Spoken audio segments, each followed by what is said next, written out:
తెలుగు సినీ ఇండస్ట్రీని గందరగోళానికి గురిచేసిన ఐబొమ్మ వ్యవహారంలో కీలక మలుపు తిరిగింది. సినిమాలను పైరసీ చేస్తూ అటు సినీ పరిశ్రమకు ఇటు తెలంగాణ ప్రభుత్వానికి సవాలు విసిరిన ఇమ్మడి రవిని సిసిఎస్ పోలీసులు అరెస్టు చేశారు. ఐబొమ్మ వెబ్సైట్ ఓ మెసేజ్ను విడుదల చేస్తుంది. అందులో మీరు ఇటీవల మా గురించి విని ఉండవచ్చు. ప్రారంభం నుండి మా విశ్వసనీయ అభిమానిగా మీరు ఉన్నారు. ఏదేమైనా మా సేవలు మీ దేశంలో శాశ్వతంగా నిలిపివేస్తామని తెలియజేయడానికి చింతిస్తున్నాం. ఈ నిరాశకు మేము క్షమాపణలు కోరుతున్నామని మెసేజ్ రిలీజ్ చేశారు.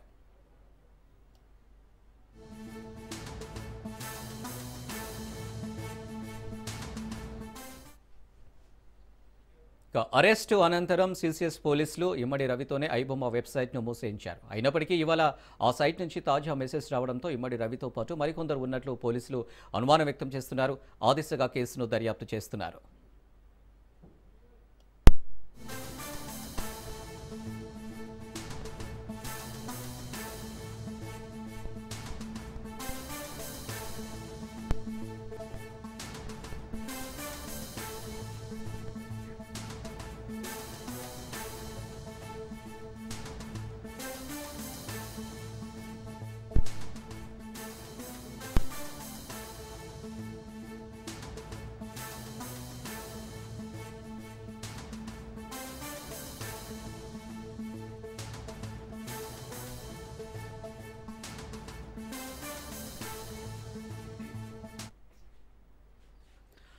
కొత్త సినిమాల కంటెంట్ను పైరసీ చేస్తూ సినీ పరిశ్రమకు తీవ్ర నష్టం కలిగించిన ఐబొమ్మ నిర్వాహకుడు ఇమ్మడి రవిని ఇటీవల పోలీసులు అరెస్టు చేశారు. ఇమ్మడి రవి అరెస్టు నేపథ్యంలో ఆయన తండ్రి చిన్న అప్పారావు రాజ్ న్యూస్ ఎదుట కన్నీటి పర్యంతమయ్యారు. సాఫ్ట్వేర్ ఉద్యోగం చేస్తున్నానని చెప్పి ఇలా సినీ పరిశ్రమని కుదేలుపరిచే విధంగా చేస్తారని అనుకోలేదన్నారు రవి తండ్రి.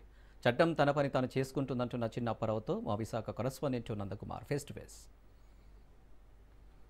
ఐబొమ్మ నిర్వాహకుడు అరెస్టు నేపథ్యంలో ప్రస్తుతానికి మనం అయితే విశాఖపట్నం జిల్లా చిన్నగదిల దగ్గర అయితే ఉన్నాం. అయితే ఎవరైతే ఇమ్మంది రవి యొక్క ఫాదర్ మన దగ్గర ఉన్నారో, కొడుకు యొక్క అరెస్ట్ ని ఏ విధంగా చూస్తున్నారో, అసలు కొడుకు యొక్క నైజం ఏ విధంగా ఉండేది, అతని యొక్క కుటుంబ నేపథ్యం ఎలా ఉన్నదని తెలుసుకునే క్రమంలో భాగంగా మనతో మాట్లాడడానికి రవి ఫాదర్ ఉన్నారు, చిన్నప్పారావు గారు. ఆయనతో మాట్లాడదాం. సార్ చెప్పండి, ఒక్కసారిగా ఈ ఐబొమ్మ ఏదైతే వీడియోస్ డౌన్లోడ్ చేస్తున్నారని పోలీసులు హైదరాబాద్ లో అరెస్టు చేశారు, దాన్ని తండ్రిగా మీరు సమర్థిస్తున్నారా? అసలు అటువంటి వ్యవహారాల్లో మీ అబ్బాయి ఉన్నాడా?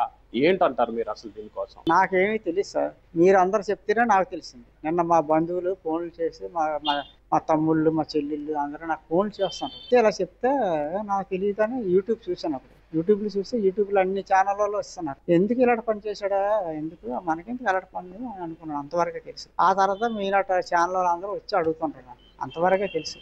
నాకన్నా మీకే బాగా తెలుసు ఇవన్నీ, కాబట్టి నాకు తెలియదు. పోలీసులకి ఒక సవాలు విసిరాడు, నన్ను దమ్ముంటే మీరు పట్టుకోండి అని అన్నాడు. అలాగే ఈ యొక్క పైరసీ చేస్తున్నాడు. చాలా వరకు సినీ నిర్మాతలందరికీ కూడా తీరని అన్యాయం అనుకోవచ్చు, లేకపోతే వాళ్ళకి నష్టం కలిగించవచ్చు అన్న వచ్చిన ఫిర్యాదు మేరకే పోలీసుల యొక్క ఇంట్రాగేషన్, ఇటు సైబర్ క్రైమ్ పోలీసులు వీళ్ళందరూ సంయుక్తంగా మీ అబ్బాయిని పట్టుకున్నారు. కానీ ఇటువంటి నేచర్ ఉన్న అబ్బాయినా రవి ఏ విధంగా ఉండేటోడు? ఎందుకంటే తండ్రిగా మీకే అతని తాలూకా పూర్తిగా అతని తాలూకా వ్యక్తిత్వం అన్ని తెలిసే అవకాశం ఉంటుంది. చిన్నప్పుడు బాగానే చదువుకున్నాడు సార్.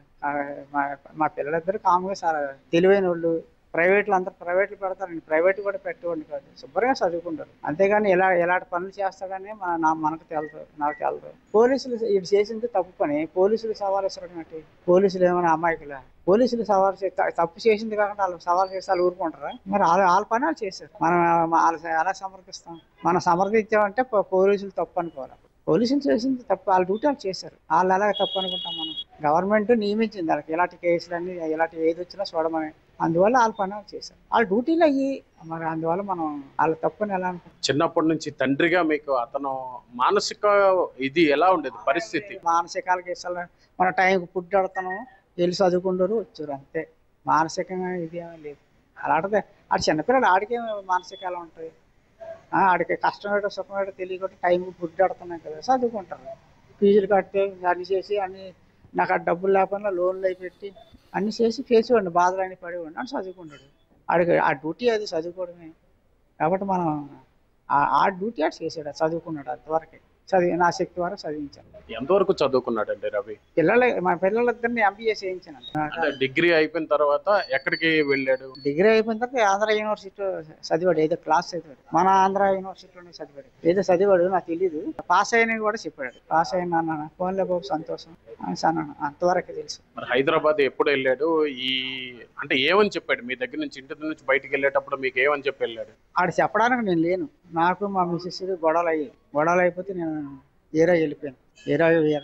దగ్గర వెళ్ళిపోతే ఆ టైంలో మరి మా మిస్సెస్ లేదు, మాకు ఏదో అందరూ దగ్గరికి వెళ్ళిపోయాం. ఆడ ఆకలితో ఎన్నాళ్ళు ఉంటాడు ఇంట్లో. ఏదో వాళ్ళ ఫ్రెండ్స్ని పట్టుకుని ఏదో పనికి ఎత్తుక్కొని వెళ్ళిపోయారు.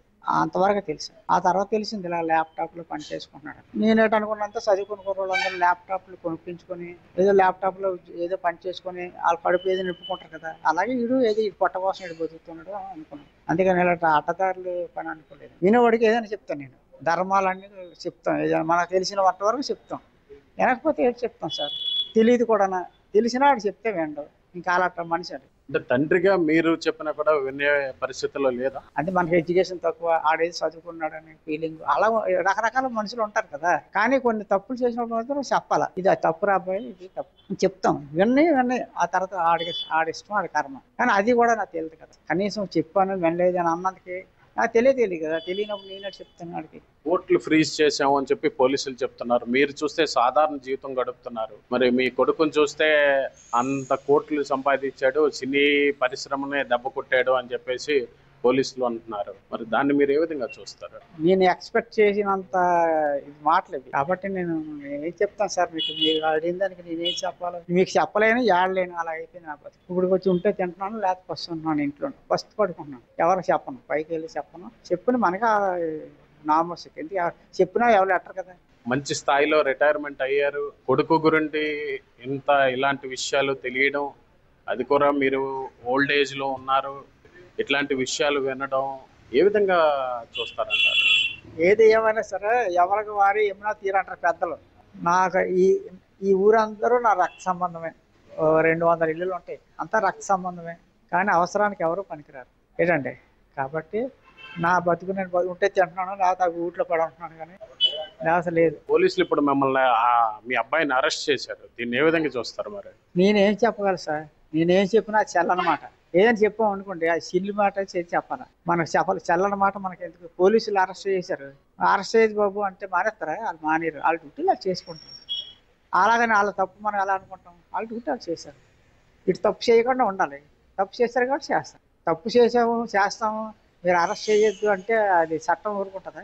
చట్టం పని చట్టం చేస్తాను. అంత పెద్దోడనే చట్టానికి మనం తల ఉంచాలి, గౌరవం ఉంచాలి. తప్పదు. మహా మేధావులే చట్టాలు. చిన్నప్పటి నుంచి కష్టపడి పెంచామే కానీ ఇట్లాంటి విద్యాబుద్ధులు నేర్పించాను కానీ ఇలా తయారవుతాడు మా అబ్బాయి అని చెప్పి మేము ఏ రోజు అనుకోలేదు. కానీ ఎంత పెద్ద కేసులో ఇరుక్కోవడం అనేది ప్రధానంగా పోలీసులు చట్టం తన పని తాను చేసుకుపోతుందని ఇప్పటికే చెప్తున్నారు. తండ్రిగా నేను మా అబ్బాయి చేసిన పనిని తప్పు పడుతున్నాను, కానీ అతన్ని వీలైనంత త్వరగా ఇటువంటి వాటిలో నుంచి బయటపడే విధంగా ప్రయత్నం చేసే విధంగా కూడా మంచి బుద్ధులు చెప్తాను బయటకు వచ్చిన తర్వాత అని చెప్పి ఎవరైతే తండ్రిగా ఉన్న అప్పారావు అయితే తెలియజేస్తున్నారు. వీడియో జర్నలిస్ట్ ప్రేమ్తో నందకుమార్, రాజ్ న్యూస్, వైజాగ్.